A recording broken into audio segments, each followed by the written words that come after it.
Greetings, YouTube. This is totally not the second time I'm recording this because the first time my audio bugged. In any case, today is August 18, 2023. It is a Friday, and Aaron Keller, the game director, has released another article responding to a lot of the things in Overwatch 2 Invasion Season 6. He talks about Steam, Flashpoint, and everything. Let's dive into what he has to say and what I can add to this with some context. Aaron Keller says, Overwatch 2 Invasion launched last week, and it was our biggest season launch ever. The release included work from every section of the Overwatch team, and we've been looking forward to sharing what we built with all of you for a long time. We made big additions to the core PvP game and other features, and a null sector theme that we received great feedback early on. We also launched the first chapter of our story missions and ran a co-op event alongside their release. We've heard from many of our core players that the game is in its best state it's ever been, and many have told us that it feels like we're really listening to their feedback, and that this season is a culmination of that. It's so awesome to hear. This is true. The core players are people who have been sticking with the game the entire time. I'm a core player. I have not left the game, and I actually do think the game is in a great state. There's a lot of great content to play this season. Now, you may disagree with this if you're an outside player looking in. Maybe you quit a while ago and you're looking for reasons to potentially come back, but you keep hearing a lot of the negative press with Steam reviews and PvE missions being $15 and blah, blah, blah. I can address those too, and Aaron touches on them as we go on. But I will say that I personally am enjoying the game right now. I think Ilari's been a great release. I like Flashpoint. I like the missions for what they are in terms of the content. The monetization stuff, I'll touch on that in a moment, but let's carry on. Ilari, our new support hero, was introduced this season. Players have given us a lot of positive feedback about her. Our balance goal for the release of Ilari was to make sure that she felt strong, but not overpowered at launch. I think we hit the goal.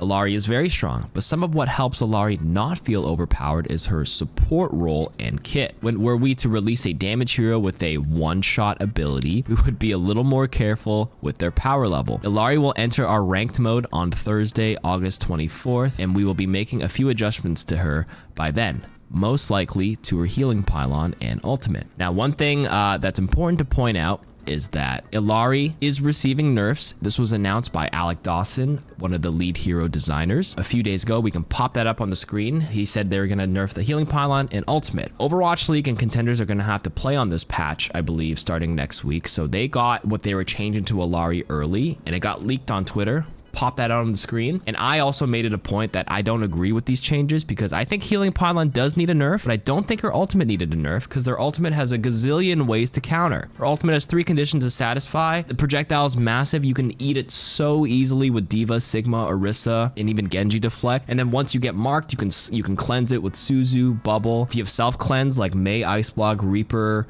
Wraithform, Moira Fade, etc., even like a Doom Alt Echo duplicate cleanses it. And if you're a support hero, once you take damage, it's just a damage thing. Don't clump up, number 1. And then number 2, you use a Tree of Life, Nano Boost, Rally, Lucio Beat, Transcendence, Junker Queen Shout. The list goes on. I really think like people were overreacting with the ultimate because people were just posting clips of it with like getting 3 or 4Ks with it because it looks, and it's fun. And if you get a lot of kills, it reminds me of 2016 D.Va when the game first came out in Overwatch and people were getting 5Ks, 6Ks, team wipes with the D.Va ultimate, a D.Va bomb. And if you did one of those, you were on the front page of Overwatch Reddit. And this went on for years. It probably still happens. It's actually more impressive if you can get 6 people now because people have learned to play around D.Va bomb. Natural cover, shield, duck behind, don't die to the D.Va bomb. You learn to expect it. Ilari is such a new hero that I guarantee you half the people who are just picking up the game now are like, what does this ultimate do? Oops, my bad. I stayed with you and we blew up all together. And then that enemy Ilari gets a clip to put on Twitter. They did not need to nerf the ultimate. So there was a lot of feedback with the leaked nerfs from the contenders players. I also made a tweet saying I don't think they should nerf it as well. So a culmination of the community coming together and being like, hey, I don't know if we needed to nerf the ultimate. These are some pretty hefty nerfs. It seems like there's an update, boom, pop it up on the screen where they're dialing back some of the nerfs, and we'll see where that goes. So that's where we're at with Ilari before she comes out next week. We also released a new game mode, Flashpoint, with 2 unique maps this season. While there's been a lot of talk about Ilari and other parts of Overwatch 2 Invasion, we're seeing lower conversation around this mode. Players are busy with the new hero and everything else released this season, so it's understandable, but we still want the mode to be as good as possible. So let us have it. Down below, let me know right here in Twitch chat what you think of Flashpoint, and in the comments here, you'd be very surprised with how much of Team 4 on the Overwatch team actually goes through all the possible channels where people can communicate: Reddit, Twitter, YouTube videos, and leaving them in the comments gives them honest feedback. They've got a couple people who sift through and just see what the sentiment is. That's important. It's part of the job. That's how you get feedback. Where are you going to hear player feedback? On public forums, like comments on YouTube. So let us have it. We'd like to know what people like and dislike with Flashpoint so that we can iterate on it. It's like a brand new mode, right? We're also talking about when to bring Flashpoint to ranked, barring any bugs or exploits. We'd like to start ranked matches sooner rather than later. So this is definitely written a few days before because it is August 18th today. This came out in ranked yesterday, August 17th, Thursday, 1 week after the season came out. So it's already in ranked. Personally, I really enjoy Flashpoint. I love the fast-pacedness. Yesterday, maybe I was kind of like basking in the chaos and confusion because I had happened to play this game mode already 50 to 100 times, whether it's through viewer games here on Twitch or playing it in arcade for the first like 5 days of the season. So I already knew, but when I got it in ranked yesterday, half the team and the enemy team was like, whoa, I haven't played it yet. Where am I supposed to go? What's happening? And then I was just like, over here, pinging, left, let's go. And we won. So I think we 3-0'd them on Flashpoint, which is really, really fun. It's a lot better than what I gave it credit for because I play tested it like 2 months ago when I visited Blizzard just to get some initial thoughts, and I was like, this is way too fast and this map is confusing. The fastness, I'm kind of like leaning it's okay. The bigness of the map is still pretty confusing even to myself after playing 100 games. It is still very confusing. Mostly like the in-between points. I know what each point, like all the sight lines and how that plays, but all the walking in between is still like, there's a lot to learn. That's basically what I'm saying. And there's gonna be strategies. Hopefully we learn some strats in the Overwatch League when they start playing it, where do you wanna take fights on the pathways between? Is it worth it? Is it better to set up early on the point? There's a lot to learn. So again, leave your feedback. Personally, I'm enjoying it so far. And I still think we need more data to make some meaningful changes. A big part of this season was the release of our first set of story missions, which has seen more discussion than any other part of the season. Some of the discussion has been critical, and I'll get to that. One of the things that I love seeing was the legendary runs that people were streaming online. These missions on Legendary are hard. Super hard.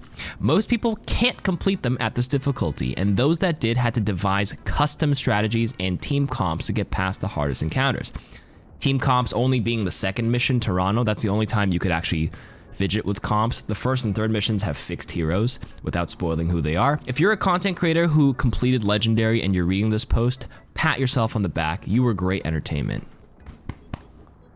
I just patted my shoulder. That's not my back.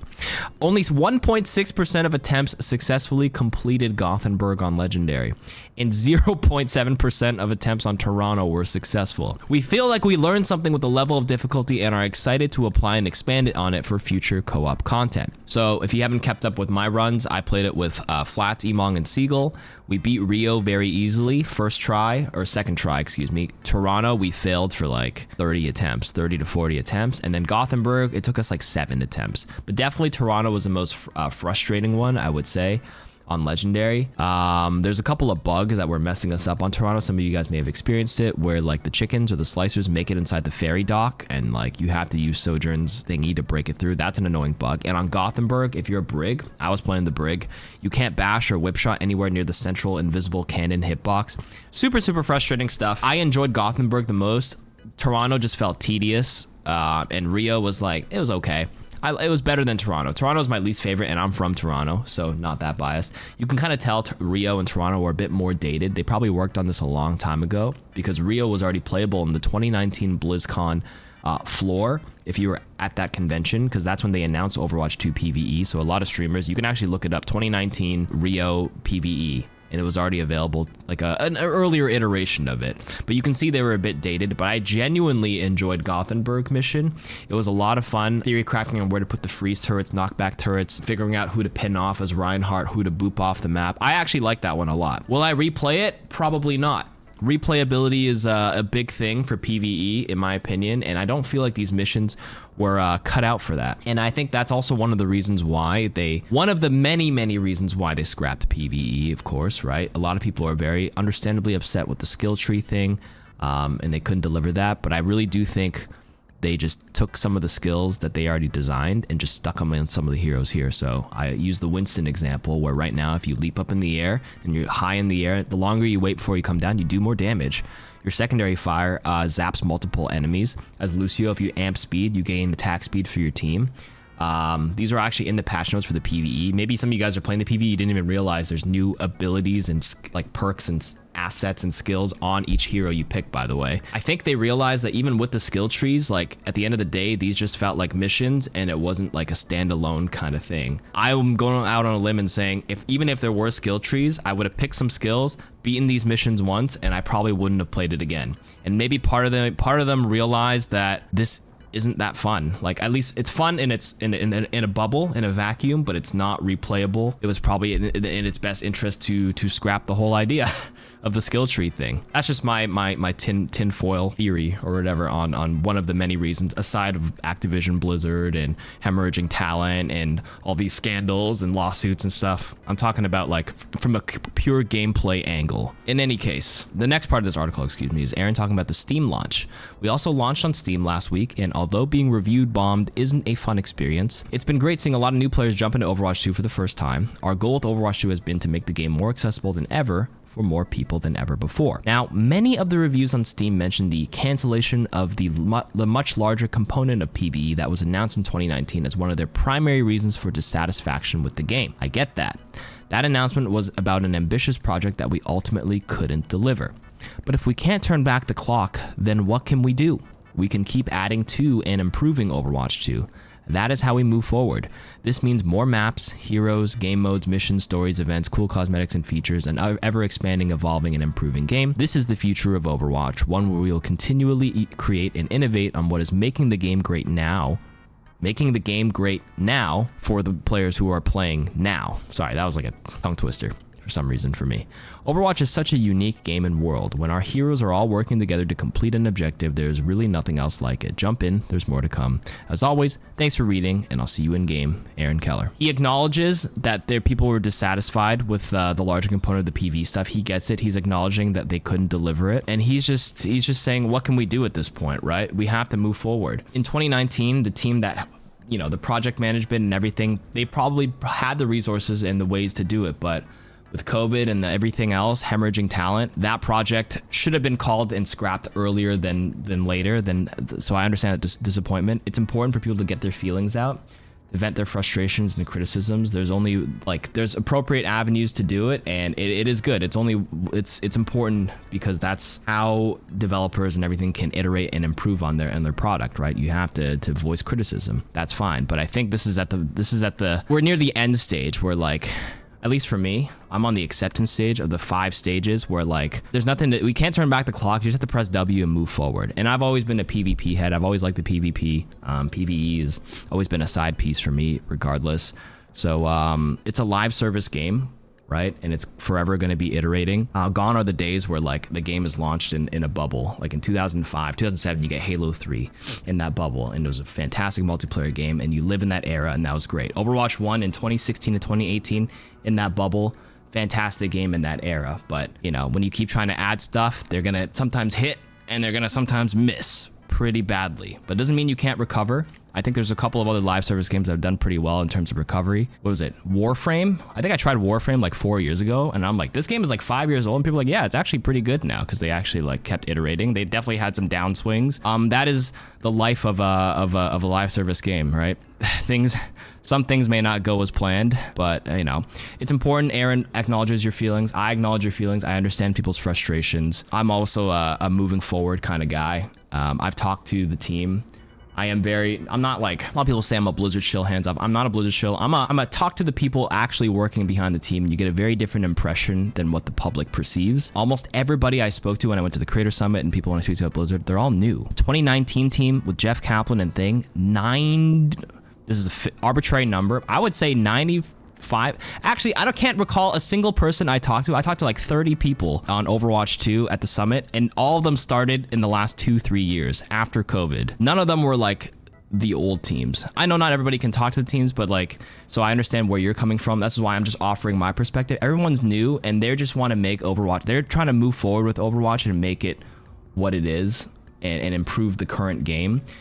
They're stuck picking up the pieces of what was like from the past. See, Winter right here in the chat, he started during COVID. He's one of the systems designers. A lot of people direct a lot of their hate on like people that like have nothing to do with certain things. Like It was so silly. One of the senior artist people like showed like some like 3D models of like Ilari, and then some Twitter warriors are like, yeah, but you can't stop wasting time on renders and fixing this and focus on fixing matchmaking. It's like, dude, he's a senior animator. Like, there's so many different roles on a team. Okay, what is yelling at the senior on an artist going to do for like a completely different part of the game? People don't understand there's like hundreds of people. The art team has nothing to do with matchmaking.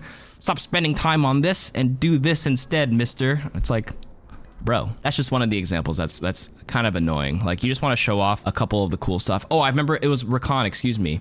There's the, he's art, right? And there's like the spark plug brig skin. And then he was like just showing, oh, I'll add some more muscle tone to the brig thing. And then there's just some like Timmy Joe in the comments getting mad at him. Like, why are you wasting time making this skin, like adding shadows to this skin? Fix this entire separate thing that has nothing to do with you. That part is like super annoying. Whenever I read that, I'm just like, okay. Important to vent your frustrations, but there's so many avenues and channels that are, I feel like, are just full of shit, where real valid criticism is like lying underneath, and you have to dig through all like the crap in order to actually get valid feedback and criticism to iterate off of. That's one thing. Another thing I will touch on is I sound all like, you know, defend Team 4 in Overwatch because I really do love this game, but I will say the one thing I do not like out of everything here was how they monetized the PvE missions they did give out. I will touch on that. So as it stands, a lot of people ask me, is this worth it? And I will say, the way they bundled it, whatever corporate business, finance, Activision Blizzard just decided to bundle the monetization of these missions, I do not like how they did it. It is currently $15, but it's not $15 for the missions. You're buying 1,000 Overwatch coins, which is worth $10, and then the extra 5 you pay is for the 3 missions. Do I think the 3 missions are worth $5? I would say yes, if you enjoy Overwatch, you have disposable income, you're from a country where $5 is something that it's like your Starbucks drink, right? But there's other countries where like the dollar doesn't translate, the US dollar doesn't translate as well, and it costs a lot more based on your cost of living and your average income for your country. So I'd always say to those people, if you're a free player and you're from like those circumstances, you can watch the cinematics on YouTube, you can watch streamers play it, and decide for yourself if you like it there. The way they did it is if you also are a premium battle pass buyer and you normally spend 1,000 coins every season to get the battle pass, then I'd say sure, it's worth it.